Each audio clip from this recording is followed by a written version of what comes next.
প্ৰভু জগন্নাথৰ ৰথযাত্ৰা আজি আমাৰ এই ডিব্ৰুগড়ৰ জগন্নাথ মন্দিৰ প্ৰাংগণত আয়োজন কৰা হৈছে।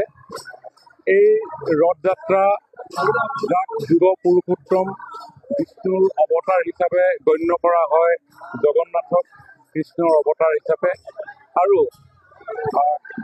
শ্ৰীকৃষ্ণ বলোৰাম আৰু সুভদ্ৰাই জনবিশ্বাস অনুসৰি প্ৰজাগণৰ ওচৰলৈ এই ৰথেৰে যাত্ৰা কৰে। আৰু আন এক যাত্ৰা অনুসৰি ভগৱান কৃষ্ণই মোমায়েকৰ ঘৰলৈ এই ৰথৰে যাত্ৰা কৰাৰ উপলক্ষত জনসাধাৰণে তেখেতক সহযোগিতা কৰে। এনেধৰণৰ পৰম্পৰাৰে আমাৰ ভাৰতীয় সভ্যতা সংস্কৃতিৰ এক আধ্যাত্মিক শক্তিশালী দৰ্শন এই প্ৰভু জগন্নাথৰ ৰথযাত্ৰা। ই কেৱল ধৰ্মীয় অনুষ্ঠান নহয়, ইয়াৰ লগত জড়িত হৈ আছে ভাৰতীয় সংস্কৃতি, ঐতিহ্য আৰু জনবিশ্বাসৰ মূল আধাৰ।